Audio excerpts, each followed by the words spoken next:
అరే ఆమె ఇట్లా చేస్తుంది.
ఈ కార్యక్రమానికి విచ్చేసినటువంటి ముఖ్య అతిథి డాక్టర్ శ్రీ ఆదిత్య పరాస్వామి గారిని వేదికపైకి సాదరంగా ఆహ్వానిస్తున్నాం.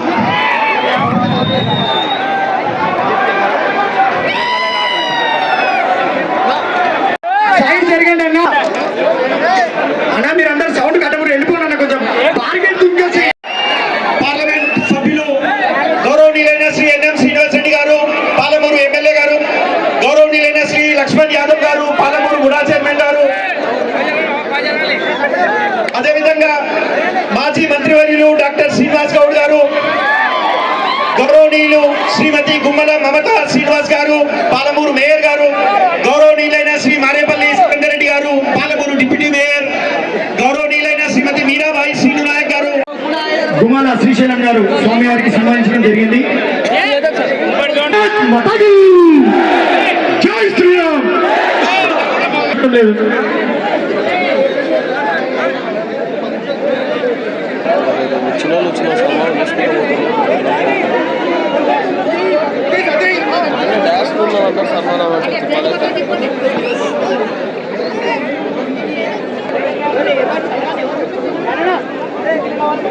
అన్న ఇంట్లో అందరూ జరగండి అన్న, దయచేసి అందరూ అన్న ఇంట్లో జరగండి అన్న, ఒక నిమిషం లోపల చేసి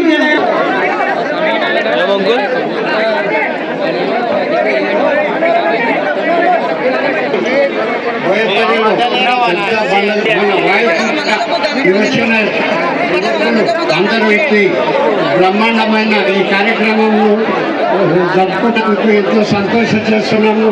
ముందుగా చెప్పవలసింది ఏముందంటే, మన శివాజీ మన హిందూ ధర్మం కొరకు ఎంతో త్యాగం చేసి ఎంతో చేసి మన హిందూ ధర్మం కాపాడినాడు. అందుకు గాను మన బోయపల్లి వాయుపుత్ర యువశ్వరరావు గారు కూడా వారికి ఈ మన బోయపల్లిలో శివాజీని స్థాపించడానికి జగ ఎక్కడ కూడా దొరకలేదు, చాలా ఇబ్బందులు ఉన్నారు. వారు ఎంతో కృషి చేసి మన శివాజీ లెక్క బోయపల్లిలో ఎంతో కృషి చేసి వారు జగల పూజ చేసినారు. కానీ అది కూడా దేవాలయ కమిటీ సభ్యులందరితో దేవాలయం కలిసి వారికి అనుమతి ఇవ్వదగినది. ఆ అనుమతితో ఆ 2 క్షేత్రాలను కూడగొట్టి దాని మీద మనకు 2-3 లక్షలు పెట్టి దేవాలయానికి అనుదానం చేసింది, ఇన్కమ్ చేసింది. ఆ ఇన్కమ్ కింద పైన శివాజీ విగ్రహం చేసింది. ఎంతో కష్టపడి సంవత్సరం నుంచి వారు నానా తిప్పలు వాడి కష్టపడి విధంగా ఇప్పుడు ఇక్కడ రాజాసింగ్ అన్న గారు కూడా హిందుత్వాన్ని కాపాడడానికి వచ్చిన దేవతని భావిస్తున్నారు. ఈ అవకాశం ఇచ్చిన ఈ ఊరు ప్రజలు, ఈ చుట్టుపక్కల గ్రామాల నుంచి వచ్చిన ప్రజలందరికీ మరియు వేదిక నిర్వహించిన ప్రతి ఒక్కరికి, నాకు అవకాశం ఇచ్చిన ప్రతి ఒక్కరికి ధన్యవాదాలు చేస్తూ ఈ సభను ముగించుకుంటున్నాను.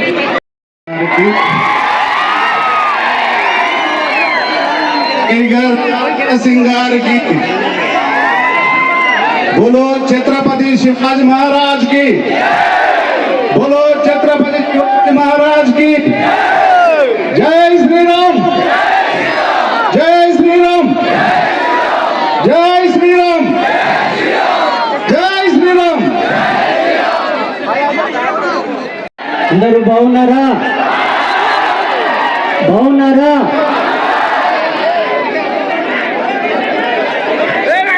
भारत माता की, भारत माता की, भारत माता की जय भवानी. वीर शिवाजी मर्चिपोयिंद्रा? जय भवानी, जय भवानी, जय भवानी. ఈరోజు బోయపల్లి ప్రాంతానికి అద్భుతమైన భవ్యమైనటువంటి సనాతన భాగ్యోదయం జరిగింది. ఈ విజయం, ఈ ఘన విజయం మనందరిది. దీనికై భగవంతుడు మనకు సహకరించాడు కాబట్టి కార్యకర్తల రూపంలో వచ్చి ఈ కార్యక్రమానికి శ్రీకారం చుట్టి దీన్ని విజయవంతం చేయించారు. ముఖ్యంగా ఈ విగ్రహ ప్రతిష్టాపనలో భాగంగా ఉండి శ్రమించి కష్టపడి ఛత్రపతి శివాజీ మహారాజు యొక్క విగ్రహ స్థాపనకై కృషి చేసినటువంటి యువతకు పెద్దలకు అందరికీ ప్రత్యేకంగా మనస్ఫూర్తిగా ధన్యవాదాలు తెలియపరుస్తూ, అలాగే వేదికను అలంకరించినటువంటి పెద్దలకి అందరికీ మనస్ఫూర్తిగా ధన్యవాదాలు తెలియపరుస్తూ, మనం పిలవగానే మన కోసం సమయం ఇచ్చి మనందరినీ చైతన్యపరిచి మనందరి మనోభావాలని సనాతన వైపు జాగృతం చేయడానికి వచ్చినటువంటి మరో అభినవ ఛత్రపతిగా కొలుచుకుంటున్నటువంటి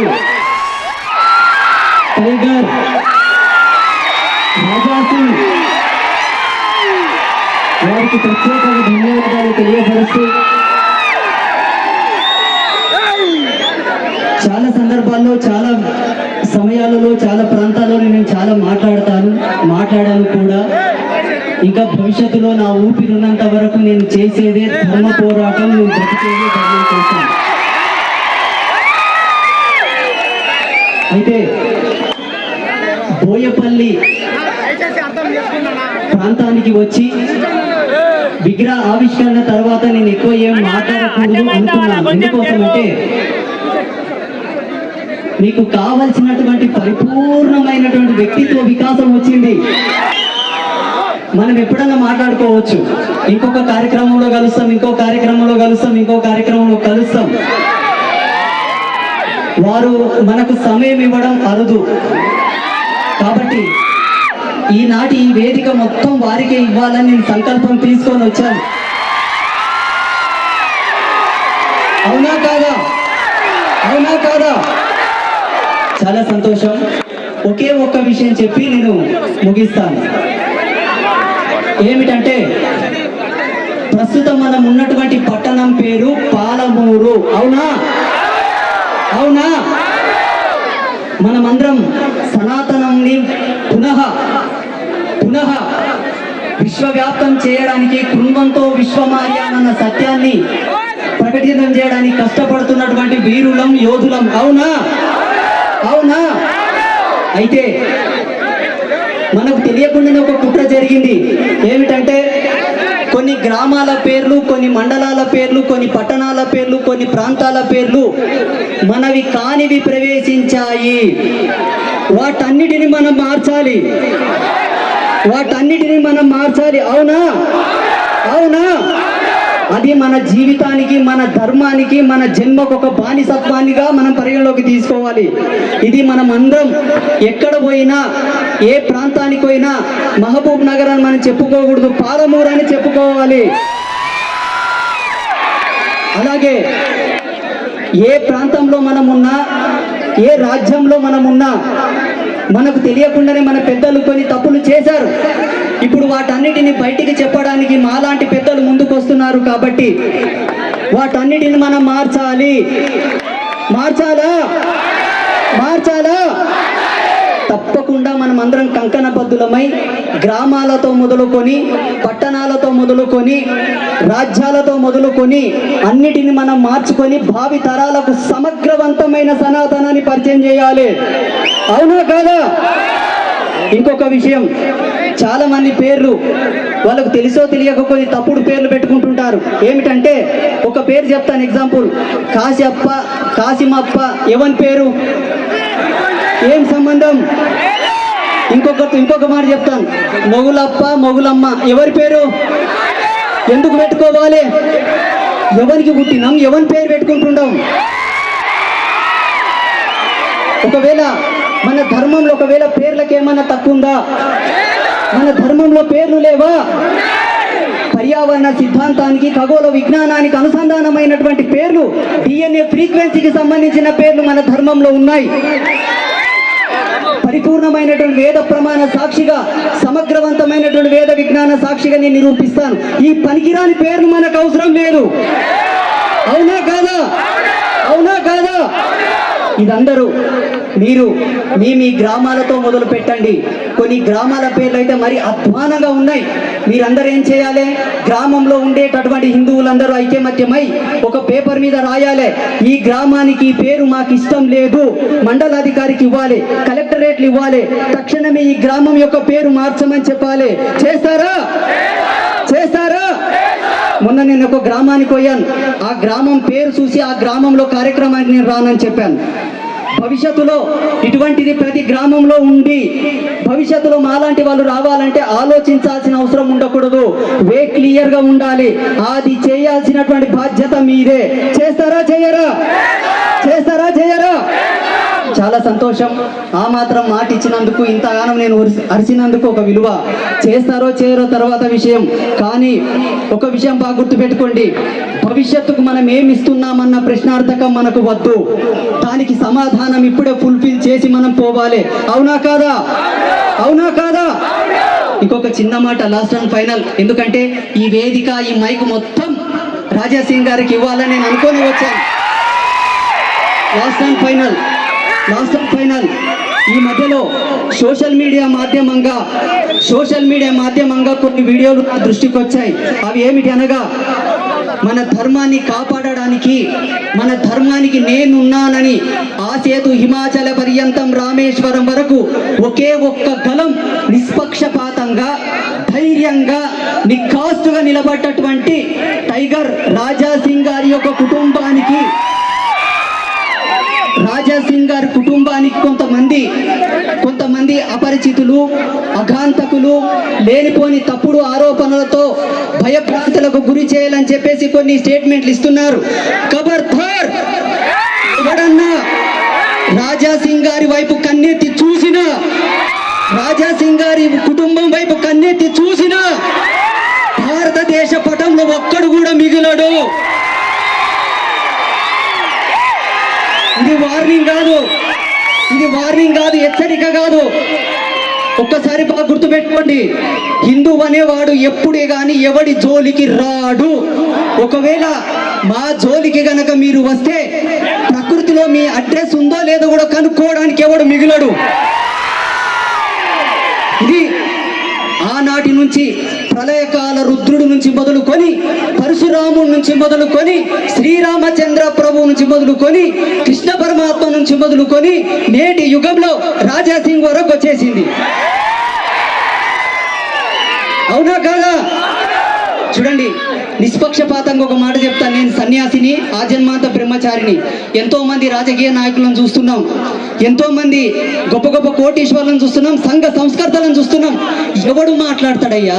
పెండ్లం పిల్లల్ని పక్కన పెట్టుకొని, సంసారం పెట్టుకొని, గుండె చీల్చి ముందుకొచ్చి మాట్లాడే దమ్ము ఎవరికన్నా ఉందా?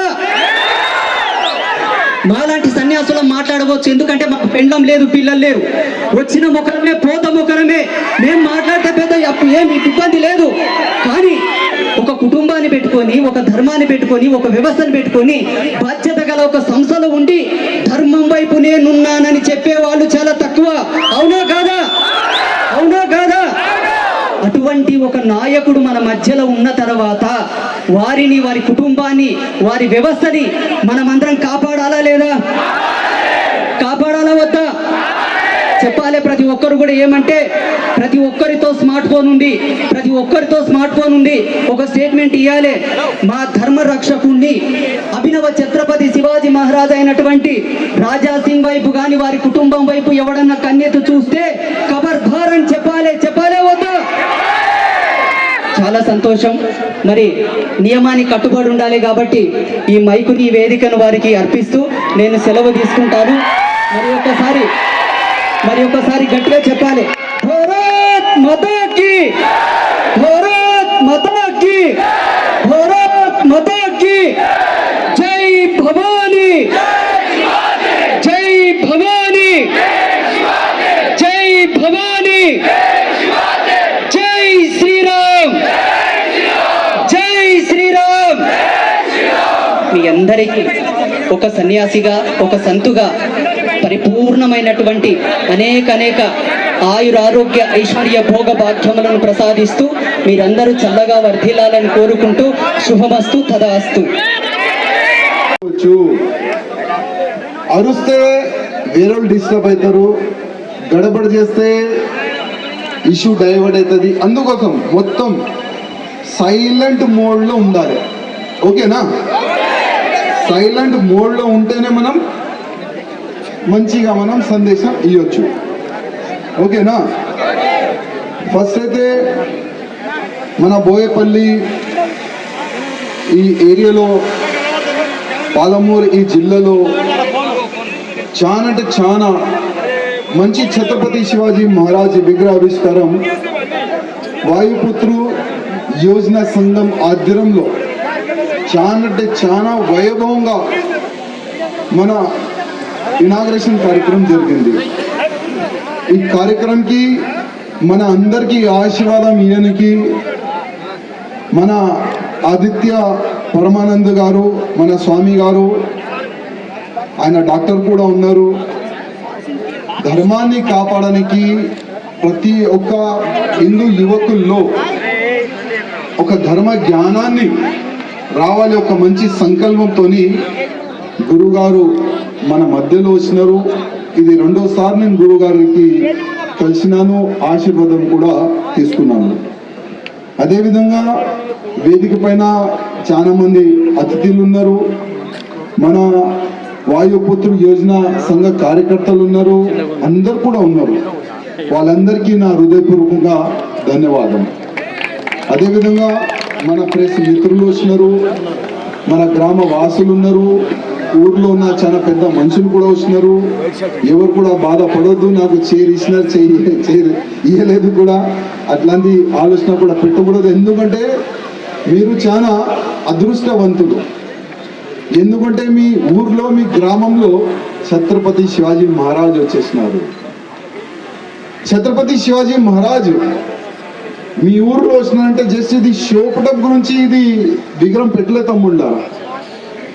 ఛత్రపతి శివాజీ మహారాజ్ విగ్రహం పెట్టినారంటే ఛత్రపతి శివాజీ మహారాజ్ మీరు మార్నింగ్ పూట ఇక్కడ నుంచి వెళ్తారు కదా, జాబ్కి కానీ ఏదైనా పనికి కానీ స్కూల్కి కానీ కాలేజ్కి కానీ ఈ విగ్రహాన్ని చూసి మీరు నమస్కారం చేయాలి. ప్రతి ఒక్క వ్యక్తి నమస్కారం చేయాలి. అదేవిధంగా నమస్కారం చేసే ముందు మనసులో ఒక అనుకోవాలి, శివాజీ మహారాజ్ నేను కూడా మీ మార్గదర్శనంలో నడిచే అట్లాంటి నాకు ఆశీర్వాదం ఇవ్వాలని మనసులో మనము ఆ శివాజీ మహారాజ్ ముందు నిలబడి కోరుకోవాలి. ఎందుకంటే హిస్టరీ ఉన్నది. శివాజీ మహారాజ్ని చూస్తే వాళ్ళకి కింద మంట వస్తుంది. శివాజీ మహారాజ్ విగ్రహం ఇక్కడ కూర్చొని పెట్టకు, నీ పైన కేసు పెడతాం, నీ రౌడీ షీట్ ఓపెన్ చేస్తాం, నీకు జైల్లో వేస్తామని ఆర్గనైజర్ పైన చాలా అంటే చాలా ఒత్తిడి తీసుకొని వచ్చే అట్లాంటివి కూడా మేము చూసినాం. బైసా పక్కనే ఒక ఊరు ఉంటుంది, దాదాపు 2 సార్లు డేట్ ఫిక్స్ అయింది ఛత్రపతి శివాజీ మహారాజ్ విగ్రహావిష్కారంకి. కానీ ఇదే ప్రాబ్లం, ఎక్కడ హిందువులు కనబడితే వాళ్ళకి పట్టుకొని మతమార్పిడి చెయ్యాలి. ఔరంగజేబు సైనికులు ఔరంగజేబు ఆదేశం ఇచ్చిన తర్వాత అదే జరిగింది యావత్ భారతదేశంలో. ఒకసేపు మహారాష్ట్ర వెళ్ళిండు, ఆ మైక్ ఇచ్చేసి అది చాలా డిస్టర్బెన్స్ ఉంది. ఔరంగజేబ్ మహారాష్ట్ర వెళ్ళిండు, ఆయనకి తెలియదు మహారాష్ట్రలో ఎట్లాంటి కూలీలు ఉంటారని. ఔరంగజేబు సైనికులు ఒక ఊరు దాటి ఇట్లా వెళ్తున్నారు తమ్ముళ్ళారా. ఆ ఊర్లో కొంతమంది అక్కడ జమ అయినారు, ఒక 20-30 మంది.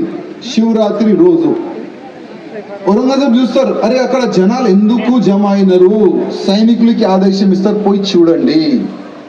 సైనికులు అక్కడ పోయి చూస్తారు, అది కొద్దిగా డౌన్ ఉంటుంది. ఇప్పుడు నేను హైట్ ఉన్నా కదా, ఊరు కొద్దిగా ఇట్లా డౌన్ ఉంటుంది. అక్కడ పోయి చూసిన తర్వాత అక్కడ ఒక చిన్న గుడి ఉంటుంది, మట్టితోని తయారు చేసి ఒక చిన్న గుడి ఉంటుంది. అదే గుడి లోపల మన శివలింగం ఉంటుంది. శివరాత్రి కదా, ఊరోళ్ళు గ్రామోళ్ళు అక్కడ మంచి పూజ చేసుకుంటారు. పాపం పూజ చేసుకుంటారు. అక్కడ ఒక చిన్న పాప నిలబడుతుంది, ఒక ప్లేట్ తీసుకొని ప్లేట్లో పూలు ఉంటుంది, అగరబత్తి ఉంటుంది, కొబ్బరికాయ పడుతుంది. చిన్న పిల్ల కదా, కొద్దిగా లైన్లో నిలబడుతుంది. ఆ చిన్న పిల్ల ముందు ఔరంగజేబ్ సైనికులు వచ్చి చూస్తారు, అరే ఈ గుడి ఉన్నది. ఔరంగజేబ్కి పోయి చెప్తారు, అక్కడ ఒక గుడి ఉన్నది, హిందువులు పూజ చేస్తున్నారు. ఔరంగజేబు ఆదేశం ఇస్తారు, ఫస్ట్ ఆ గుడి పైన, ఆ శివలింగం పైన మూత్రం చెయ్యండి. దాని తర్వాత పక్కన ఆవులు కనబడుతున్న ఆవులకి కోసి మాంసం దానిపైన పెట్టండి, దానిపైన ఆ గుడిని మొత్తం పలగొట్టండి ఆదేశం ఇస్తారు. సైనికులు పోతారు, అదే చేస్తారు. మొత్తం ఆ చిన్న పిల్ల చూస్తుంది, అయ్యా నా శివలింగంకి ఇంత అవమానమా, ఆవుని కోసేసినారు, ఆవుని చంపేసినారు, మాంసం దానిపైన వేస్తున్నారు, మూత్రం చేస్తున్నారు, శివలింగంని మొత్తం పలగొట్టేసినారు. ఏ దేవుడా ఎవరైనా కాపాడతారా? అందరు భయం, అందరు తలకాయ కింద వేసుకొని నిలబడ్డారు. ఎందుకంటే ఔరంగజేబ్ సైనికులతో కొట్లాడలేం కదా, ఊరోళ్ళు పాపం పేదోళ్ళు, వాళ్ళు ఫైటర్ కాదు. కానీ అదే సమయంలో ఆ చిన్న పాప ఒక సంకల్పం తీసుకుంటారు, తమ్ముళ్ళ దేవుడా ఇవాళ లేకపోతే రేపు నేను పెద్దగా అయిన తర్వాత నా పెళ్లి అవుతుంది, నాకు పొట్టే బిడ్డ ఈ ఔరంగజేబ్ తోని కొట్లాడతారు, అదే జీజామాత. తమ్ముళ్ళారా ఆ చిన్న పాప జీజామాత, ఆ సమయంలో జీజామాత ఒక సంకల్పం తీసుకుంటే తమ్ముళ్ళారా, ఈ ఔరంగజేబుతోని, ఈ ఔరంగజేబ్ సైనికులతోని నా కొడుకు కొట్లాడతారు, అదే ఛత్రపతి శివాజీ మహారాజ్ కొట్టుకున్నారు. 19 ఫిబ్రవరి 1630లో పూణేలో శివనేరి ఒక కోర్టు ఉంటుంది, అక్కడనే ఛత్రపతి శివాజీ మహారాజు పుట్టిండు. ఆ సమయంలో మొత్తం ఔరంగజేబు దౌర్జన్యం చాలా దౌర్జన్యం ఉండే. కానీ జీజామాత చిన్నప్పటి నుంచి, ఇవాళ మన పిల్లలు ఉంటారు, చిన్న చిన్న పిల్లలు ఉంటారు మన దగ్గర, మన చిన్న పిల్లలకి ఏమి ఇస్తాం, స్కూల్ పోయి వచ్చిన తర్వాత అరే ఆడుకోరా, బ్యాట్ ఇస్తాం, బాల్ ఇస్తాం. ఇప్పుడైతే ఫోన్ వచ్చేసింది, ఫోన్లో వీడియో చూసుకుంటూ ఆయన టైంపాస్ చేసుకుంటారు, ఇప్పుడున్న వాతావరణం. కానీ అప్పుడు జీజామాత సంకల్పం, ఛత్రపతి శివాజీ మహారాజ్ చిన్నప్పటి నుంచే మొత్తం మహాభారతం, మొత్తం రామాయణం, మొత్తం మన పురాణాలు, యుద్ధ నీతి అన్ని ఛత్రపతి శివాజీ మహారాజ్కి చిన్నప్పటి నుంచే నేర్పించుకుంటా ఛత్రపతి శివాజీ మహారాజ్కి పెద్ద చేసింది జీజామాత. తమ్ముళ్ళారా ఛత్రపతి శివాజీ మహారాజ్ గౌరక్షణ చేసిండు. గౌరక్షణ చేసే ఛత్రపతి శివాజీ మహారాజ్ ఏజ్ ఎంత ఉండే, 12 to 13 years. ఆలోచన చేయండి, ఇప్పుడు ఉన్న మన 18 years 20 years పిల్లలే గౌరక్షణ చేయాలంటే అసలు గౌ అయింది, రక్షణ అయింది కూడా ఇవాళ ఉన్న పిల్లలకి ఏమీ తెలియదు. కానీ ఆ సమయంలో ఛత్రపతి శివాజీ మహారాజ్, ఇది యావు, ఇది నా తల్లి, దీనికి కాపాడే బాధ్యత నాది. ఎవరు నేర్పించింది? జీజామాత. అప్పుడే ఛత్రపతి శివాజీ మహారాజ్ ఒక చిన్న టీం తయారు చేసుకోవాలి, యుద్ధ నీతి ఎట్లా కొట్లాడాలి అది నేర్చుకోవాలి. గుర్రం పైన కూర్చొని ఆయన ఒక టీం తయారు చేసి ఒక ఊరు నుంచి అయినా వెళ్తుండు. ఒక కసాయోడు ఇట్లా కత్తి పెట్టుకొని ఒక గోమాతని గుంజుకొని తీసుకొని వస్తుంది. గోమాత ఏడుస్తుంది, గోమాత అరుస్తుంది, అందరు చూస్తున్నారు, ఊరోళ్ళందరూ చూస్తున్నారు. అరే గోమాతకి ఆ కసాయోడు తీసుకొని వెళ్తుండు. అప్పుడే శివాజీ మహారాజ్ మధ్యలో వస్తాడు. శివాజీ మహారాజ్ ఆపుతాడే, ఆగురా భయ్, ఎవరు నువ్వు, ఈ గోమాతకి ఎక్కడ తీసుకొని వెళ్తున్నావు? ఆ కసాయోడు చూస్తారు, నువ్వు ఎవర్రా, నువ్వు ఇంత ఉన్నావు, నాకే అడుగుతున్నావు, ఇది మా తినే ఆహారం, దీన్ని కోసి మేము తింటాం. ఛత్రపతి శివాజీ మహారాజ్ కి కోపం వస్తుంది, కత్తి తీసుకొని ఆ కసాయోడు చేతి నరికి ఛత్రపతి శివాజీ మహారాజ్ చిన్న ఆయులోనే గౌరక్షణ చేసిన. తమ్ముళ్ళారా ఛత్రపతి శివాజీ మహారాజ్ అట్లాంటి ఉండే మన ఛత్రపతి శివాజీ మహారాజ్. తమ్ముళ్ళారా ఛత్రపతి శివాజీ మహారాజు ఒక్క యుద్ధం కూడా ఆయన ఓడలే, ప్రతి ఒక్క యుద్ధం ఆయన గెలిచిండు. ఆయన సైనికులు కూడా చాలా అంటే చాలా డేంజర్ సైనికులు ఉండే. ఒక్కొక్క సైనికుడు 100 ఈ ఔరంగజేబ్ సైనికులు చంపే అట్లాంటి ఒక్కొక్క సైనికులు ఉండే. దాంట్లోనే ఒక సైనికుడు ఉండే, ఆయన పేరు మన ఆపాజీ సోందేల్కర్, ఆయన సైనికుడు ఉండే. ఆ ఆపాజీ సోందేల్కర్ కి ఒక ఇన్ఫర్మేషన్ వస్తుంది. ఇన్ఫర్మేషన్ ఏ విధంగా వస్తుంది అంటే, ఈ ఔరంగజేబ్ సైనికులు మన గుళ్ళు పలగొట్టి అక్కడున్న గోల్డ్ కానీ ఆ ఊరు పైన అటాక్ చేసి అక్కడున్న సొమ్ము మొత్తం దోసుకొని తీసుకొని వెళ్తున్నారని ఆపాజీ సోందల్కర్ గారికి ఇన్ఫర్మేషన్ వస్తుంది. అప్పుడు ఆపాజీ ఏం చేస్తారు, ఇమీడియట్గా ఒక టీం తయారు చేసి ఆ సైనికులు అడవి నుంచి పోతారు, అడవిలో మెల్లగా పోయి ఆ ఔరంగజేబ్ సైనికుల పైన అటాక్ చేసి మొత్తం సొమ్ము లుటాంచుకుంటారు. కానీ ఆ సొమ్ము లోపట్నే ఒక పాల్కి ఉంటుంది, ఆ పాల్కీలో వజీర్ ఖాన్ కోడలు ఉంటుంది, వజీర్ ఖాన్ కోడలు ఉంటుంది. ఇప్పుడు ఆపాజీ సోందల్కర్ గారు ఆలోచన చేస్తారు, అరే ఆ ఔరంగజేబు చుట్టుపక్క ఒక 10-15 లేడీస్ ఉంటుంది, ఆయనకి ఫ్యాన్ ఇట్లా చేసుకుంటా, కానీ మన శివాజీ మహారాజ్ పక్క అట్లాంటివి నేను చూడలేదు, కానీ ఇదే వజీర్ ఖాన్ కోడలిని నేను ఛత్రపతి శివాజీ మహారాజ్కి గిఫ్ట్గా ఇస్తా ఆలోచన చేసుకొని ఆ ఆపాజీ సోందల్కర్ ఛత్రపతి శివాజీ మహారాజ్ దగ్గర పోయి మొత్తం సొమ్ము, ఈ మొత్తం మన హిందువుల దగ్గర దోచుకున్న గుళ్ళు పలగొట్టి ఆ మొత్తం సొమ్ము దోచుకున్న మొత్తం సొమ్ము పెట్టిన తర్వాత ఆ లేడీస్ని, ఆ వజీర్ ఖాన్ కోడల్ని ప్రజెంట్ చేస్తారు. శివాజీ మహారాజ్ దీన్ని కూడా నేను తీసుకొని వచ్చినాను, ఈ లేడీస్ మీ పక్కనే నిలబడుతుంది, మీకు ఫైన్ చేసుకుంటా. ఛత్రపతి శివాజీ మహారాజు కోపం అయిపోతాడు, నిలబడి ఆ చైర్తో నిలబడి కిందికి వస్తాడు. ఆపాజీ నువ్వు చాలా తప్పు చేసినావు, నువ్వు చాలా తప్పు చేసినావు. హిందూ మహిళ ఉండని, ముస్లిం మహిళ ఉండని, ఎవరైనా ఉండని, మనం హిందువులం, అందరికీ సమ్మానం చేసే హిందువులం మనం. కానీ ఇది తప్పు చేసినావు. మళ్ళా అదే వజీర్ ఖాన్ కోడలు ముందు వచ్చి ఛత్రపతి శివాజీ మహారాజ్ అమ్మ సమ్మించండి, మా వారితో తప్పు అయింది, మీరు ఎంత అందం ఉన్నారు, మీరు ఒకవేళ నా అమ్మ మీ ఎంత అందం ఉంటే నేనెంత అందం ఉండేది. శివాజీ మహారాజ్ అట్లాంటి చెప్పి అదే సైనికులకు చెప్తాడు, ఈ అమ్మ ఎక్కడ పోవాలంటే అక్కడ భద్రతంగా మీరు ఇడిచి రావాలి, సేఫ్గా అక్కడ ఇడిచి రావాలని అన్ని సైనికులకి ఆదేశం ఇస్తారు. అది మన ఛత్రపతి శివాజీ మహారాజ్ తమ్ముళ్ళు. మన హిందువుల్లోన ఇది భావన. కానీ అదే సమయంలో ఔరంగజేబ్ సైనికులు ఏం చేసేది, ఏదైనా రాజు పైన అటాక్ చేసిన తర్వాత ఫస్ట్ ఆ రాజు కూతురు కానీ, రాజు భార్య కానీ, సైనికులు కూతురు కానీ, సైనికులు భార్యలు కానీ మానభంగం చేసే ఆ కల్చర్ వాళ్ళలో ఉండే తమ్ముళ్ళారా. మీరు పద్మావతి మూవీ చూస్తున్నారు అనుకుంటా, 16,000 మన హిందూ అమ్మాయిలు ముస్లిం చేతికి మనం చేరకూడదు, వాళ్ళ చేతికి మనం పోకూడదు, అందరు కూడా వాళ్ళు ఆత్మహత్య చేసుకున్నారు. అట్లాంటి చాలా వేల సంఖ్యలో, లక్షల సంఖ్యలో మన హిందూ అమ్మాయిలు ఇట్లనే ముస్లిం చేతికి మనం పోకూడదు, వాళ్ళు సూసైడ్ చేసుకున్నారు తమ్ముళ్ళ. ఆ సమయంలో అంత దౌర్జన్యం ఉండే, అంత దౌర్జన్యం మా హిందువుల పైన. కానీ మన ఛత్రపతి శివాజీ మహారాజ్ అయితే శివాజీ మహారాజ్ ఉండే తమ్ముళ్ళారా. ఆ సమయంలోనే నా హిందువులని కాపాడే బాధ్యత నాది, నా గౌమాతని కాపాడే బాధ్యత నాది, ప్రతి ఒక్క హిందూకి నేను ఒక కట్టర్ సైనికులుగా నేను తయారు చేస్తా. అట్లాంటి భావన మన ఛత్రపతి శివాజీ మహారాజ్లో ఉండే తమ్ముళ్ళ. మీరు గతంలో సర్జికల్ స్ట్రైక్ పాకిస్తాన్లో జరిగింది, మీరు చూసినారు కదా, విన్నారు కదా.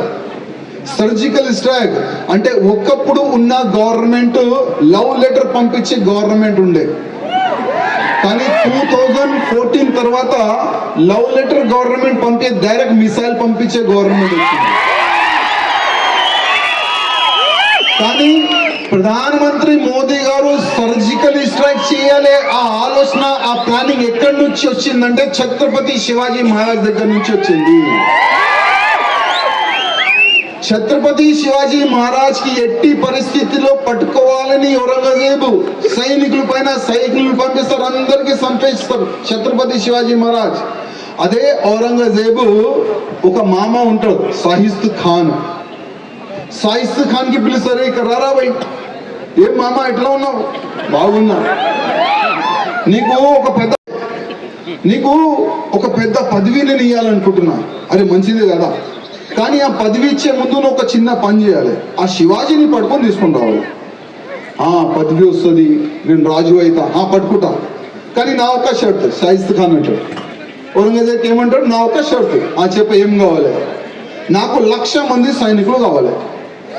1,00,000 మంది సైనికులు నాకు ఇస్తే నేను శివాజీకి నేను పట్టుకొని తీసుకో. ఓకే, 1,00,000 మంది సైనికులు తీసుకో. ఆ సైయిద్ ఖాన్ 1,00,000 మంది తీసుకొని పూణేకి వెళ్తాడు. అక్కడ ఒక లాల్ మహల్ ఉంటుంది. ఆ లాల్ మహల్లో మొత్తం చుట్టుపక్కల మొత్తం కబ్జా చేసి ఆ లాల్ మహల్లో అయినా ఉంటాడు. కానీ వస్తా ఎక్కడ హిందూ బస్తీ, ఎక్కడెక్కడ హిందూ ఊర్లు ఉంటే అన్ని కాలబెట్టి అయినా వస్తాడు. లుటాంచుకుంటా వస్తాడు, గుళ్ళు పలగుంటా వస్తాడు. ఆయన మొత్తం గుళ్ళు పలగొట్టేస్తాడు. ఆ సైయిద్ ఖాన్ వచ్చిన తర్వాత శివాజీ మహారాజ్కి తెలుస్తుంది ఈ సైయిద్ ఖాన్ వచ్చిండు, కానీ చాలా మంది మన హిందుని చంపేసిండు, చాలా వరకు మన గుళ్ళు అయినా పలగొట్టేసిండు. ఎందుకు వచ్చిండు? నాకు పట్టుకొని. ఓకే చూద్దాం.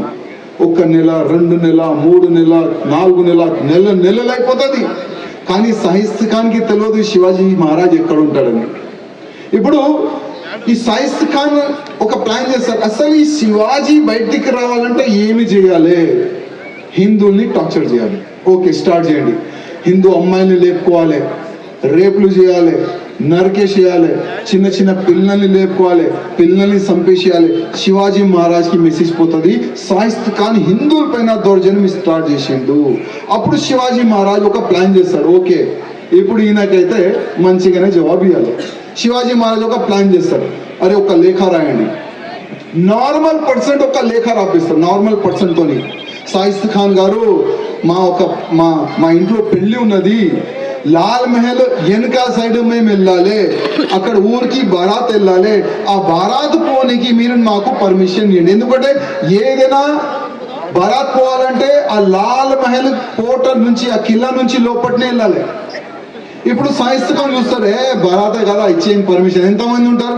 500 మంది ఉంటారు. ఓకే, ఇచ్చేసాను పర్మిషన్, బారాతే కదా అంటారు. కానీ ఆ బారాత్ ప్లాన్ ఎవరు చేస్తారు? మన శివాజీ మహారాజ్. అన్ని సైనికులు ఏం చేస్తాడైనా ఆ బారాత్లో వచ్చి నార్మల్ పర్సన్ డ్రెస్ వేసుకుంటారు. నార్మల్ పర్సన్ పెద్ద పెద్ద బ్యాండ్లు గీండ్లు తీసుకొని ఆ లాల్ మహల్ గేట్ కాడ పోయి మొత్తం ధమాధం మన భారత్ తీసుకొని ఎట్లా చేస్తాం, డిజైన్ పెట్టి దమ్ దమ్ దమ్ అట్లా మొత్తం బ్యాండ్ కొడతారు. శివాజీ మహారాజ్ వెనుక నుంచి ఆ కిలాని పెద్ద హోల్ చేస్తారు. హోల్ చేసి ఆ సౌండ్ రావద్దు కదా, సౌండ్ వస్తుంది మళ్ళా. ఆ కింద నుంచి హోల్ చేసి డైరెక్ట్ సైయిద్ ఖాన్ ఇక్కడ పండుకుంటారు కదా, అక్కడ శివాజీ మహారాజ్ ఆ రూమ్ లో పోతాడు. దాన్ని అంటారు surgical strike. Direct Chhatrapati Shivaji Maharaj Sayyid Khan room లో పోయి కత్తి తీసుకొని రేవుల్లో లంచకూడదా? లేవు, నేను చూడు, లేవు, నీ ముందు ఉన్నాడు శివాజీ. సైయిద్ ఖాన్ లేస్తాడు. అరే శివాజీ నా డోర్ కాడ వచ్చిండు, నా రూమ్ లో వచ్చిండు, నాకే కత్తితో లేపుతుండు, ఇట్లా భయపడతాడు. భయపడి ఇంకో రూమ్ లో పోతాడు. ఆ రూమ్ పక్కనే ఆయన 4-5 భార్యలు ఉంటుంది సైయిద్ ఖాన్. ఆ భార్య లోపల పోయి బురకా వేసుకొని దాచుకుంటాడు. కొంతమంది అంటారు మేము హిందువులని చంపేస్తాం, అది చేస్తామని కొన్ని డైలాగులు మీరు వింటారు అనుకుంటా. కానీ మాకు భయపడి ఆ సమయంలోనే మీరు బురకలు వేసుకొని దాచుకున్నారు. మీరు ఇప్పుడు మీరు మాతో ఏం కొట్లాడతారా? సైయిద్ ఖాన్ ఆ బురకా వేసుకొని దాచుకున్న తర్వాత శివాజీ మహారాజు మహిళలకి చాలా రెస్పెక్ట్ ఇచ్చే మన మహారాజు. శివాజీ మహారాజ్ అడుగుతారు, ఇక్కడ సైయిద్ ఖాన్ వచ్చిండా? ఎవరు మాట్లాడరు, ఈయన మాట్లాడతారు. సైయిద్ ఖాన్ లేదా ఎవరు రాలేదు. శివాజీ మహారాజు ఆ గుంతని చూసుకుంటారు. రే ఏంద్రా బురకా వేసుకొని కూర్చున్నావు అని కత్తి తీసుకొని కొట్టడానికి ప్రయత్నిస్తే పక్కన ఒక కిటికీ ఉంటది. కిటికీ నుంచి సైయిద్ ఖాన్ దుంకుతాడు. కానీ శివాజీ మహారాజ్ కొట్టే సమయంలో ఆయన చేతిలో వస్తుంది, 3 వేలు కట్ అయిపోతుంది సైయిద్ ఖాన్ది. 3 వేలు, ఇది హిస్టరీలో ఉన్నది. అదే వేలు పట్టుకొని ఔరంగజేబ్ దగ్గర ఉడుకుతారు. అరే భాంజే నా 3 వేలు కట్ చేసిండు శివాజీ, నాతో కాదు, హే నువ్వు ఫాల్తువాడని ఆయనకి అక్కడ పంపించాడు ఢిల్లీ సైడ్, నీతో కాదు. మళ్ళా ఔరంగజేబ్ ప్లాన్ చేస్తాడు, అసలు ఎవరు పట్టుకుంటారు శివాజీకి? యావత్ భారతదేశంకి నేను ఒక ఇస్లామీకరం చేయాలి, ఎక్కడ కూడా కాషాయం ఉండదు, నా కళని ఎవరు ఆపుతుండు? ఈ శివాజీ ఆపుతుండు. ఈ శివాజీ ఆపుతుండు. శివాజీని ఎట్టి పరిస్థితుల్లో ఆపాలి అని ఆయన పెద్ద ఆలోచన ఉంటుంది. ఇప్పుడు ఏం చేయాలి? ఇంకోడు ఉన్నాడు, ఔరంగజేబ్ ఆలోచన చేస్తాడు. ఇంకోడు ఉన్నాడు, అఫ్జల్ ఖాన్. అఫ్జల్ ఖాన్ హిస్టరీ ఏంటంటే తమ్ముళ్ళారా, ఛత్రపతి శివాజీ మహారాజ్ కి ఒక అన్న ఉండే. ఛత్రపతి శివాజీ మహారాజ్ కి ఒక అన్న ఉండే. ఆ అన్న పేరు సంభాజీ. ఆ సంభాజీకి చంపిన ఇదే అఫ్జల్ ఖాన్. ఛత్రపతి శివాజీ మహారాజ్ నాన్నగారు సహాజీ భోస్లే, ఆయన కూడా అరెస్ట్ చేసే వ్యక్తి ఇదే అఫ్జల్ ఖాన్. ఛత్రపతి శివాజీ మహారాజ్ కి ఆల్రెడీ మైండ్ లో ఉండే. కానీ ఇదే ఔరంగజేబు ఈ అఫ్జల్ ఖాన్ కి పిలిచి, అఫ్జల్ ఖాన్ నీకు ఒక ఆఫర్ ఇస్తున్నా. ఇప్పుడు ఆయనకి బలిగా వగరా చేయాలి. ఆయన నీకు ఆఫర్ ఇస్తున్నా, చెప్పు నీకు ఏం కావాలి ఫస్ట్. ఏం కావాలి ముందు నేనేం చేయాలి ఫస్ట్ అది మీరు చెప్పండి. శివాజీని పట్టుకొని తీసుకొని రావాలి. దానికి ఏం కావాలి చెప్పు, నేను అది ఇస్తాను. ఏమొద్దు నాకు, ఒక 10,000 సైనికులు ఇవ్వండి, బైవాక్ వెళ్ళే సైనికులు. మరి ఆ గుర్రం పైన వెళ్ళే ఒక 14,000 ఆ సైనికులు ఇవ్వండి. నేను గుర్రం పైన కూర్చుంటా, కింద కూడా దిగను, శివాజీకి ఇట్లా పట్టుకొని తీసుకొని వస్తాను. ఔరంగజేబ్ చాలా ఖుషి అవుతాడు. అవు నువ్వే కదా శివాజీ అన్నాన్ని చంపినావు, శివాజీ నాన్న కూడా నువ్వు జైల్లో వేసినావు, నువ్వు పక్కా తీసుకొని వస్తావని తీసుకో, ఏం కావాలి తీసుకొని ఇచ్చేస్తారు అఫ్జల్ ఖాన్కి. అఫ్జల్ ఖాన్ ఫస్ట్ వెళ్ళే ముందు, ఇప్పుడు మనం కూడా మహారాజుల దగ్గర వెళ్తాం కదా ఏదైనా శుభ కార్యక్రమం ఉంటే, ఈయన కూడా ఒక ముల్లా దగ్గర వెళ్తాడు అఫ్జల్ ఖాన్. ఆ ముల్లా దగ్గర వెళ్ళి నేను శివాజీకి పడుకోనికి పోతున్నాను, అది ఆయన నేను పట్టుకుంటున్నా లేదా అని అడుగుతాడు. ఆ ముల్లా ఏం చెప్తాడు తెలుసా? అయ్యా శివాజీ దగ్గర వెళ్ళకు, ఎవరి దగ్గర కూడా వెళ్ళు. నువ్వు ఒకవేళ నువ్వు శివాజీ దగ్గర వెళ్తే నువ్వు పక్కన చనిపోతావు, అంతా ఖతర్నాక్ శివాజీ. నువ్వేం మాట్లాడుతున్నావు? నేను చాలా పవర్ఫుల్ వ్యక్తి, శివాజీ నాకేం చేయలేడు, నేను పక్కా శివాజీకి ఇట్లా పోతా ఇట్లా పట్టుకొని తీసుకొని వస్తా, నువ్వేం మాట్లాడుతున్నావు పక్కా పెడతాడు. కానీ ఇంటికి వచ్చిన తర్వాత ఒక్కసారి ఆయన ఆలోచన చేస్తాడు.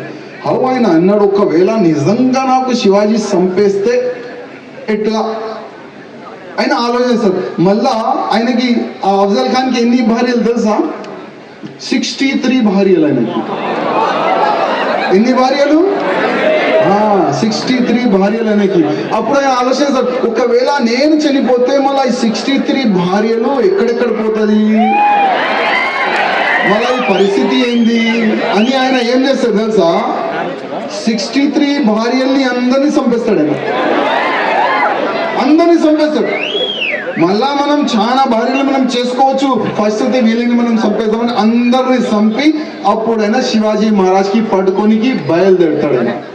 అప్పుడు మధ్యలో ఒక గుడి వస్తుంది, పండరీనాథ్ టెంపుల్. ఫస్ట్ ఆ పండరీనాథ్ టెంపుల్ని పలుగొడతాడు ఆయన, మొత్తం ధ్వంసం చేస్తాడు.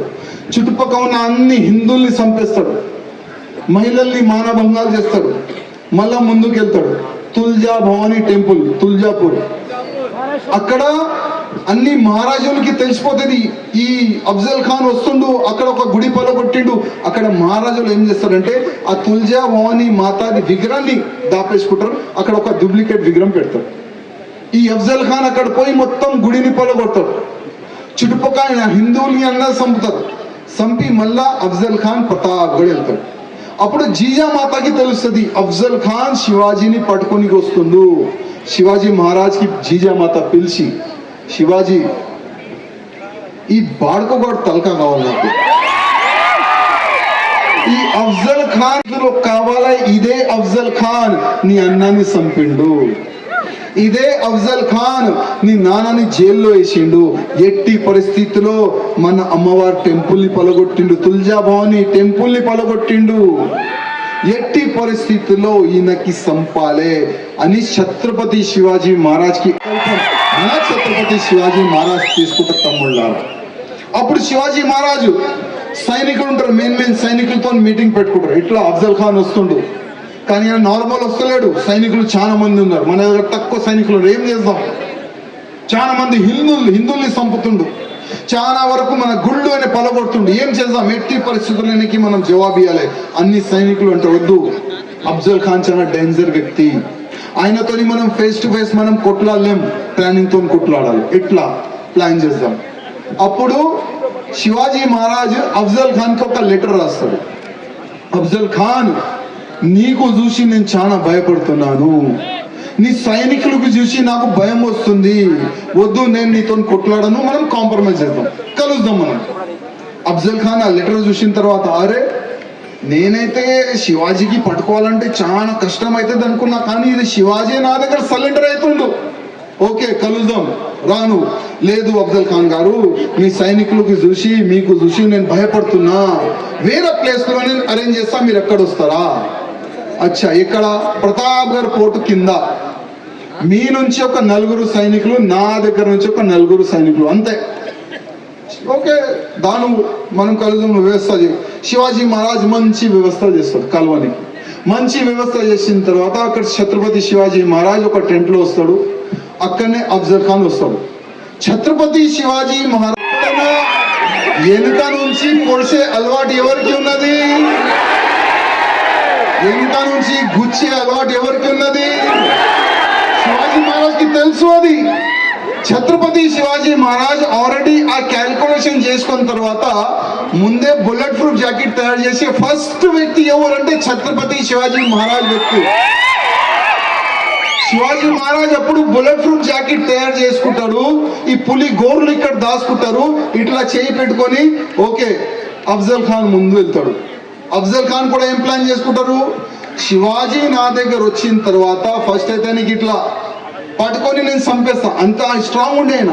ఒకవేళ అటు నేను పట్టుకొని ఆయన చావకపోతే ఒక కత్తి తీసుకొని వెనుక నుంచి కూర్చాలి. ఆ ప్లాన్ ఈ అఫ్జల్ ఖాన్ చేసుకుంటారు. ఓకే శివాజీ మహారాజ్ కూడా ఆ ప్లాన్ లో ఉంటారు.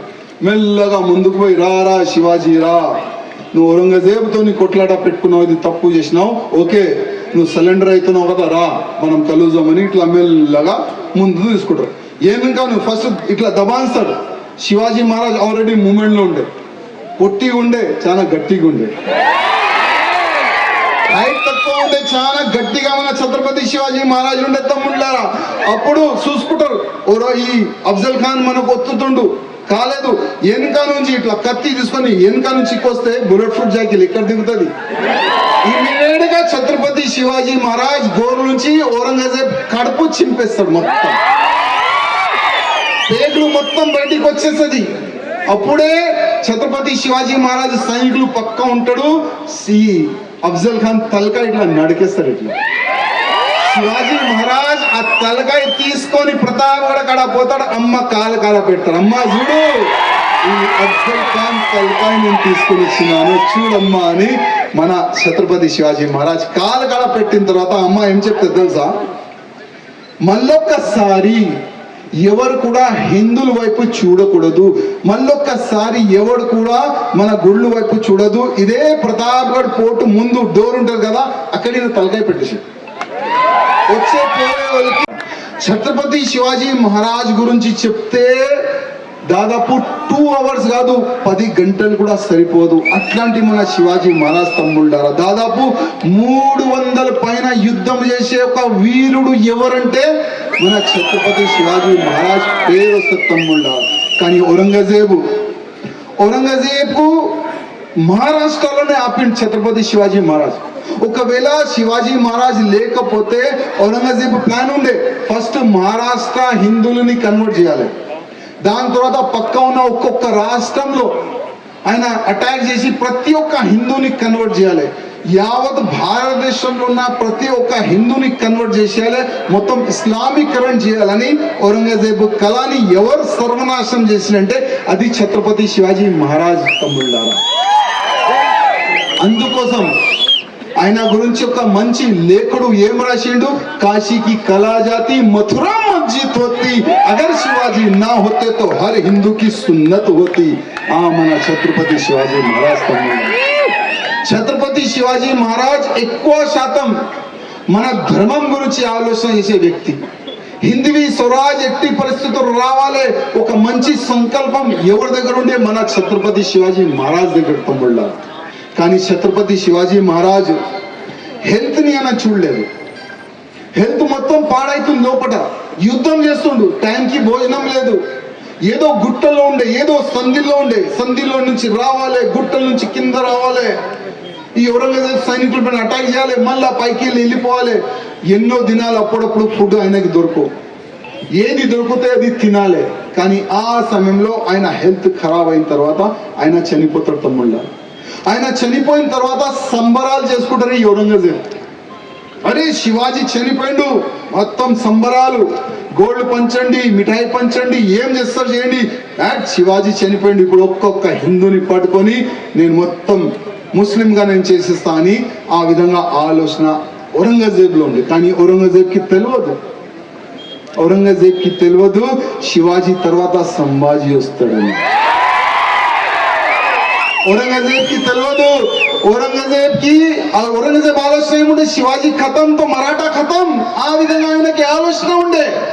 కానీ శివాజీ అంటే సంభాజీ కూడా ఇంకా నాలుగు ఏమంటారు దానికి ముందు ఉండే. ఆయన దాదాపు సంభాజీ మహారాజ్ 120 యుద్ధం చేసిండు, ఒక్క యుద్ధం కూడా ఓడిపోలే తమ్ముళ్ళారా, ఒక్క యుద్ధం కూడా మన సంభాజీ మహారాజ్. ఛావా మూవీ ఎంతమంది చూసినారు? అందరూ చూసినారు. హిస్టరీ తెలుసు కదా ఏ విధంగా నరికిండు. సంభాజీ మహారాజ్ కి ఎట్టి పరిస్థితుల్లో పట్టుకోవాలని ఔరంగజేబ్ ఒక సంకల్పం తీసుకుంటాడు. ఆయన పగడి కింద పెట్టేస్తాడు, కింద దిగిపోతాడు. ఎప్పుడు సంభాజీకి పట్టుకొని తీసుకొని వస్తాను ఆ పగడికి పెట్టుకుంటా, అంత భయం సంభాజీ మహారాజ్ అంటే. కానీ దురదృష్టం, హిందీలో ఒక మాట అంటాడు, హమే తో అప్నో ను లూటా గైరో మే కహా దమ్ థా, మేరీ కిస్తీ డూబీ వహా జహా పానీ కమ్ థా. మన హిందువుల్లో కూడా చాలా వరకు గలీజ్ బాడుకోగాలు ఉంటారు తమ్ముళ్ళు. ఎవరు ధర్మం గురించి పనిచేస్తే ఆయన కాలు ఎట్లా నరకాలి, ఎవరు ధర్మం గురించి పనిచేస్తే ఆయనకి ఎట్లా ఆపాలి. ఛత్రపతి శివాజీ మహారాజ్ విగ్రహావిష్కారం జరిగితే నేను అక్కడ వెళ్ళాలా వద్దా, ఎల్లుతే ఏమైతుంది, వెళ్ళకపోతే ఏమైతుంది, చాలా మంది నేతలు కూడా ఆలోచన చేసుకుంటారు. 2 days అయింది శ్రీరామనవమి శోభయాత్ర, తెలుసు కదా ఎట్లా వెళ్ళింది. చాలా కుట్రలు చేస్తున్నారు. శ్రీరామనవమి శోభయాత్రని డిస్టర్బ్ చేయడానికి చాలా కుట్రలు పోలీసు వాళ్ళతో కలిసి మన నేతలు చేశారు, మన హిందూ నేతలు. దాదాపు మేము 1 గంటలకి యాత్ర స్టార్ట్ చేస్తాం, కానీ కుట్రలు చేసి 3 గంటలకి యాత్ర స్టార్ట్ అయ్యేలాగా చేసినారు. కానీ హ్యాండ్స్ ఆఫ్ నా రామ భక్తులకి ధన్యవాదం. నా రామ భక్తులకి వాటర్ దొరకలే, భోజనం దొరకలే, కానీ ఒక సంకల్పం, మేము ఇది మా శ్రీరామనవమి శోభయాత్ర ఎట్టి పరిస్థితుల్లో ఎన్ని గంటలైనా కానీ దీనికి సఫలం చేసిన తర్వాతనే మేము ఇంటికి వెళ్తాం. ఆ రామ భక్తుల సంకల్పం తమ్ముళ్ళారా. గురుగారు నైట్ ఒక్కటైంది, కానీ ఒక్క రామ భక్తు జరగలేదు. మొత్తం యాత్రలో రామ భక్తులు పాల్గొన్నారు. వేల సంఖ్యలో, లక్షల సంఖ్యలో పోలీసులు పరేషాన్. పోలీసులు అనుకున్నారు లేట్ డిసైడ్ చేస్తే అందరు వెళ్ళిపోతారు ఇంటికి, యాత్ర మొత్తం ఫెయిల్ అవుతుంది, ఒక్కసారి ఫెయిల్ అయితే ఇంకొకసారి యాత్ర వెళ్తుందో లేదో అని మొత్తం కుట్ర చేస్తారు. కానీ ఆ దేవుడు ఆశీర్వాదం వల్ల, మన రామ భక్తుల ఆశీర్వాదం వల్ల రైలు ఫెయిల్ కాదు, డబుల్ సక్సెస్ అయింది. చూసారు కదా డ్రోన్ వీడియోస్ వస్తున్నాయి, డ్రోన్ వీడియోస్ పక్కనే ఉన్నాయి. మా ఇద్దరు బామ్మడుదులు కాలిపోతున్నాయి. మొత్తం కుట్ర చేసినారు, అందరు కలిసి కుట్ర చేసినారు. శ్రీరామనవమి శోభయాత్ర భాగ్యనగరంలో మొత్తం డ్యామేజ్ చేయాలని కుట్ర చేసినారు. కానీ మన అందరి పైన తమ్ముళ్ళారా దేవుడు ఆశీర్వాదం ఉన్నది. అందుకోసం ఇవాళ బతుకున్న హిందువులే ఈ సభలో వచ్చినారు, కట్టర్ హిందువులే ఈ సభలో వచ్చినారు, శివాజీ సైనికులే ఈ సభలో వచ్చినారు, ధర్మ రక్షకులే ఈ సభలో వచ్చినారు. నా భారతదేశం హిందూ రాష్ట్రం కావాలని అదే మీ సంకల్పం తమ్ముళ్ళారా. మీ అందరికీ చాలా అంటే చాలా ధన్యవాదం. మీరు ఇంత సమయం తీసుకొని ఈ ఊరు కాదు పక్క ఊరు వాళ్ళు కూడా ఇక్కడ వచ్చినందుకు అందరికీ ధన్యవాదం తమ్ముళ్ళారా. కానీ దురదృష్టం చూడండి, సంభాజీ మహారాజ్ కి ఆయన బామ్మర్ది ఇన్ఫర్మేషన్ ఇవ్వకపోతే సంభాజీ మహారాజ్ కి ఎవరు పట్టుకుంటారు? ఎవరు పట్టుకోలేరు తమ్ముళ్ళారా. కానీ సంభాజీ మహారాజ్ కి పట్టుకున్న తర్వాత ఔరంగజేబ్ ఏ విధంగా చంపుతాడు? 39 days తమ్ముళ్ళారా. ఇవాళ మన చేతికి కొద్దిగా కట్ అయితే మనం బ్యాండేజ్ కట్టుకొని షోపుటప్ చేస్తాం. అందరు అడగాలి కదా, అరే ఏమైంది? కోసిపోయింది. అరే ఏమైంది? కోసిపోయింది. మనం 100 మందికి చెప్తాం కదా. కానీ సంభాజీ మహారాజ్ ఇంకా కవి కలష్ కి 39 days టార్చర్. ప్రతి ఒక్క రోజు సంభాజీ మహారాజ్ ముందు ఔరంగజేబు రావాలి.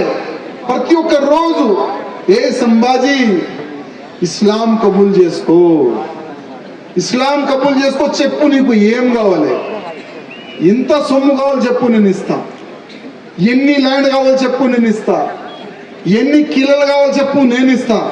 కానీ నువ్వు ఒక్క మరాఠా ఇస్లాం కబూల్ చేస్తే మొత్తం మహారాష్ట్రలో ఉన్న మరాఠాలు మొత్తం కన్వర్ట్ అయిపోతారు. నువ్వు ఒక్క ఇస్లాం కబూల్ చేస్తావు, ఎందుకంటే శివాజీ కొడుకు కదా రా. ప్రతిరోజు సంభాజీ మహారాజ్ ఒక్క మాట చెప్తాడు, రే ఔరంగజేబ్, శివాజీ కొడుకురా, చనిపోతా కానీ నీ ఇస్లాంని నేను యాక్సెప్ట్ చెయ్యను. ప్రతిరోజు సంభాజీ మహారాజ్ ఇదే మాట చెప్పేది. అదే ఔరంగజేబు ఒకసారి 1 day వేలు కట్ చేయాలి, ఇంకో రోజు మొత్తం తోలు తీసేయాలి, ఇంకో రోజు కళ్ళు పీకేయాలి, ఇంకో రోజు మొత్తం చర్మం తీసేయాలి, కాలు కట్ చేయాలి. ఇట్లాంటి 39 days తమ్ముళ్ళారా. ఆలోచన చేయండి. 39 days ఆయన మొత్తం ముక్కలు చేస్తుండు కానీ బతుకున్నాడు. రక్తం కారుతుంది కానీ బతుకున్నాడు. ఆయన సంకల్పం ఏముండే సంభాజీ మహారాజ్ది? నేను నా హిందూ సమాజం గురించి, నా దేశం గురించి, నా ధర్మం గురించి నేను సస్తున్నాను, నాకు గర్వంగా ఉంది. ఆ విధంగా చెప్పే వ్యక్తి ఛత్రపతి శివాజీ మహారాజ్ కొడుకు సంభాజీ మహారాజ్ తమ్ముళ్ళ. నా ఒక కళ ఉన్నది గురుగారు, నాది కూడా ఒక కళ ఉన్నది. బతకాలంటే శివాజీ లాగా, సావాలంటే సంభాజీ లాగా. నేను కూడా చాలా వరకు ఈ రాజకీయంలో ఏదో దారి తప్పి నేను వచ్చేసినాను. రాజకీయం అంటే నాకు చాలా కోపం. కానీ 2005లో నాకు ఎన్కౌంటర్ చేయడానికి పోలీసులు తీసుకొని పోయినారు. అప్పుడు మా హిందూ వాహినిలోనే నేను ఉండే. హిందూ వాహినిలో శారీరక ప్రముఖంగా ఉండే. శారీరక ప్రముఖ అంటే అందరికీ కొట్లాడేది నేర్పాలి. అప్పుడు గౌరక్షణ, లవ్ జిహాద్, ధర్మాంతరాన్ని ఆపే అగ్రెసివ్ టైం ఎవరిదంటే హిందూ వాహిని పేరు అప్పుడు ఉండే.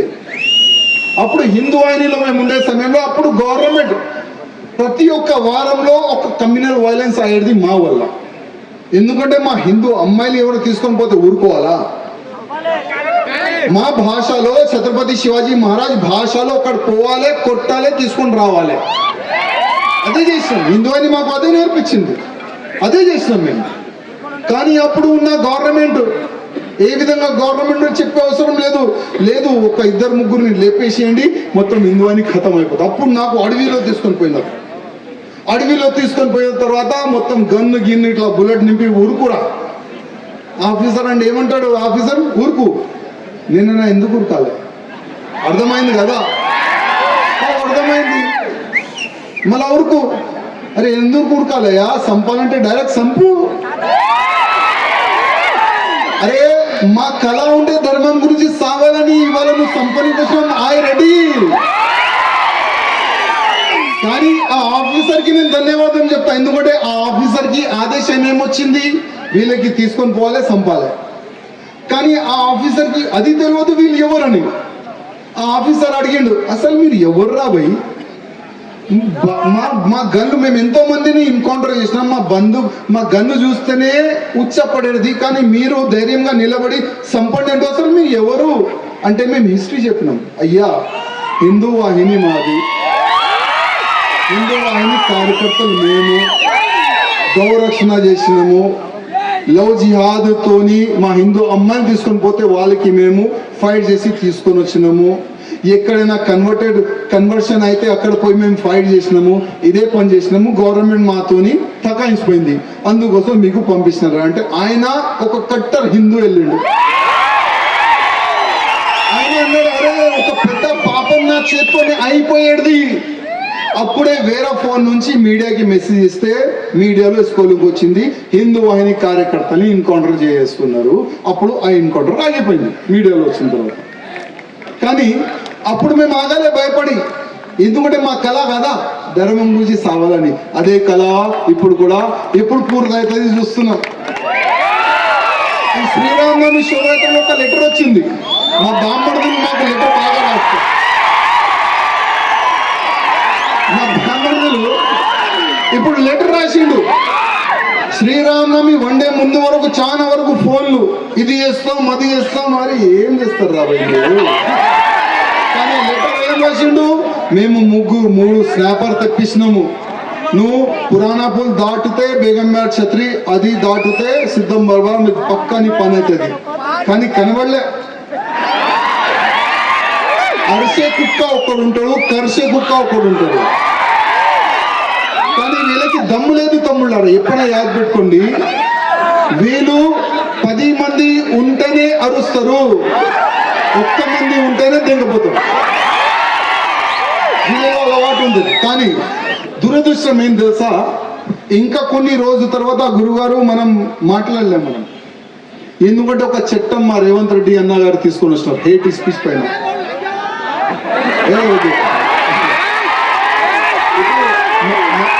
మనమైతే మర్యాదగా మాట్లాడాలి కదా. ఇప్పుడు మా రేవంత్ రెడ్డి అన్న గారు ఒక హేట్ స్పీచ్ పైన బిల్ తీసుకొని వచ్చిండు. కానీ ఆ బిల్ ఎక్కడ తయారైంది? అసదుద్దీన్ ఓవైసీ ఆఫీస్ లో ఆ బిల్ తయారైంది. అసదుద్దీన్ ఓవైసీ మొత్తం బిల్ తయారు చేసి అసెంబ్లీకి పంపించిండు. అక్కడ అన్ని ఎమ్మెల్యేస్ కలిసి దానికి హేట్ స్పీచ్ ఎవరైనా ఇస్తే ఫస్ట్ 7 years శిక్ష, ఇంకొకసారి ఇస్తే 10 సంవత్సరం శిక్ష. అయ్యా మేము రెడీ అయ్యా. మా ధర్మం పైన ఎప్పుడెప్పుడు ఎవరైనా తప్పుగా మాట్లాడితే వాళ్ళకి భాషలో మేము జవాబు ఇస్తాం పక్కా. మా ధర్మం జోలికి ఎవరైనా వస్తే వాళ్ళకి అర్థమయ్యేలాగా చెప్పే బాధ్యత మాది. మీరేం చేస్తారు చెయ్యండి అయ్యా. రేవంత్ రెడ్డి అన్న ఒక రిక్వెస్ట్, మీరు హేట్ స్పీచ్ పైన మీరు చట్టం తీసుకొని వస్తారు కదా, కానీ ఒక రిక్వెస్ట్, మీకు దమ్ముంటే లవ్ జిహాద్ పైన కూడా ఒక చట్టం తీసుకొని రావాలి తెలంగాణ అసెంబ్లీలో. మీకు దమ్ముంటే మా గౌమాత తల్లిని నరుకుతున్నారు తెలంగాణలో, మా ఆవుని నరుకుతున్నారు. ఇక్కడ నుంచి మాంసం వేరే వేరే స్టేట్ లో సప్లై అవుతుంది, ఎక్స్పోర్ట్ అవుతుంది. రేవంత్ అన్న గౌమాత పైన బిల్ తీసుకురా అన్న, గౌమాత పైన బిల్ తీసుకురా. లేకపోతే చిన్న చిన్న ఊర్లో మా హిందువులని కన్వర్ట్ చేస్తున్నారు, అక్కడైనా మీరు బిల్ తీసుకురా. ఎవరు కూడా కన్వర్ట్ చేయొద్దు హిందువుల్ని, అదైనా బిల్ తీసుకురా అన్న. తెలంగాణలో ఉన్న ప్రతి ఒక్క హిందూ డిమాండ్ ఇది. తెలంగాణలో ఉన్న ప్రతి ఒక్క హిందూ డిమాండ్ చేస్తున్నారు. మీరు వాళ్ళ మాట విని అట్లాంటి బిల్లు తీసుకొని వస్తే ఏ విధంగా హిందువులతోని పెట్టుకే వాళ్ళ పరిస్థితి ఏమైంది మీది కూడా అవుతుంది బాయ్. చేయకండి. ఇంకో మా శ్రీనివాస్ ఉన్నాడు అక్కడ, మా దోస్తు, ఆయన ఒక మాట అన్నాడు, భయ్యా మా దగ్గర దాదాపు తిరుపతిలో ఏ విధంగా ఒక గుడి ఉంటుంది, ఆ గుడి గుడి పేరుది కురుమూర్తి స్వామి మందిర్.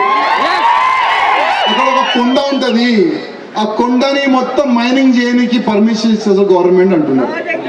అక్కడ ఈఓ గారికి మనం పోయి అడిగితే ఈఓ గారు ఏమంటారంటే, ఈ గుడి పడితే నాది పక్క కొండదో నాకు సంబంధం లేదు, ఆ కొండ ఏంది నాకు తెలియదు. కానీ ఆ ఊరు వాసులకి మీ అందరికి రిక్వెస్ట్ చేస్తున్నా, గుడికి కాపాడే బాధ్యత మనది. ఎందుకంటే సెకండ్ తిరుపతి పేరు వస్తుంది ఆ గుడికి, మనకు సెకండ్ తిరుపతి పేరు వస్తుంది, అంత పెద్ద గుడి అది. దానికి కాపాడే బాధ్యత మన అందరికి ఉంటే తమ్ముళ్ళారా. అదే విధంగా మనం ఒక సంకల్పం తీసుకుందాం లాస్ట్. రెడీనా? రెడీనా? మీరందరూ ఫోన్ టార్చ్ లైట్ ఆన్ చేయండి. పైన స్టార్ లేదు, కింద స్టార్ చూపెడతాం. నువ్వు తాగు, ఓకేనా? తమ్ముళ్ళారా, మన రైట్ హ్యాండ్ ఇట్లా ముందు చేయాలి. సంకల్పం షోపుడప్గా అవుతుంది తమ్ముళ్ళారా.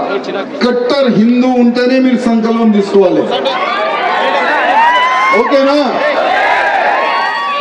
కళ్ళు మూసుకోండి, కళ్ళు మూసుకొని ఛత్రపతి శివాజీ మహారాజ్ కి యాద్ చేయండి. నేను కొద్ది సారీ హిందీలో చెప్తా ఇది, ఓకేనా? मैं आज से ये सौगंध खाता हूं, जब तक जीवित रहूंगा मेरे देश की रक्षा के लिए, मेरे धर्म की रक्षा के लिए मैं कार्य करूंगा. मैं जब तक जीवित रहूंगा छत्रपति शिवाजी महाराज का एक सैनिक जैसा बनूंगा, गौ रक्षा करूंगा, लव जिहाद में फंसी मेरी बहन बेटियों की रक्षा करूंगा,